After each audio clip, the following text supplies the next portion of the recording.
शक्तीपीठ महामार्ग होऊ नये म्हणून गेली 2 वर्ष 13 जिल्ह्यातले शेतकरी सातत्यानं संघर्ष करत आहेत. एकतर गरज नसलेला हा महामार्ग आहे, व्यावहारिक दृष्ट्या तोट्याचा असणारा हा महामार्ग आहे. या महामार्गाला समांतर दुसरा राष्ट्रीय महामार्ग आहे.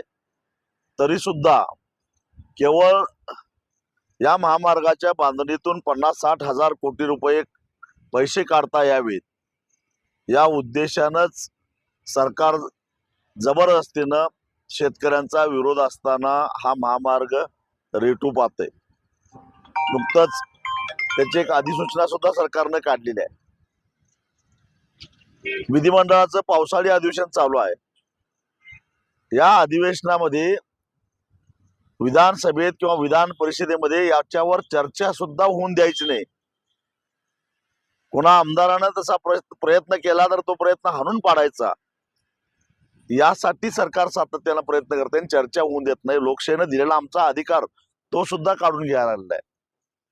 अशा परिस्थितीमध्ये आषाढी एकादशीला मुख्यमंत्री पांडुरंगाची पूजा करायला पंढरपूरला येत आहेत. त्यांना सद्बुद्धी द्या. महाराष्ट्राचं वाटोळं करायचं, महाराष्ट्रातल्या शेतकऱ्याचं वाटोळं करायचं, सांगली, कोल्हापूर आणि सातारा जिल्ह्याला महापुरामध्ये लुटून द्यायचं, जी दुर्बुद्धी सुचलेली आहे ती दुर्बुद्धी दूर होऊन दे, त्यांना सुबुद्धी सुचावी म्हणून 18 जुलैला या 13 जिल्ह्यातल्या समन्वय समितीच्या माध्यमातून, शक्तीपीठ विरोधी समन्वय समितीच्या माध्यमातून वाखरी ते पंढरपूर अशी एक सद्बुद्धी दिंडी आम्ही काढलेली आहे. आणि 18 तारखेला सकाळी 11 वाजता या ठिकाणी वाखरीला जमून ही दिंडी पंढरपूरच्या दिशेला जाणार आहे.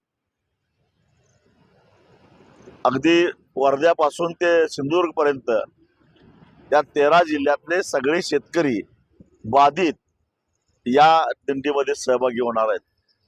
या दिंडीच्या माध्यमातून पांडुरंगाला आम्ही साकडं घालणार आहोत. गेल्या वर्षी आषाढी एकादशीला आम्ही साकडं घातलं. काही प्रमाणामध्ये सरकारला माघार घ्यावी लागली.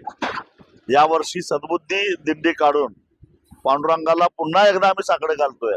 आणि जेव्हा जेव्हा आम्ही पांडुरंगाला साकडं घालतो तेव्हा तेव्हा आम्ही यशस्वीच होतो.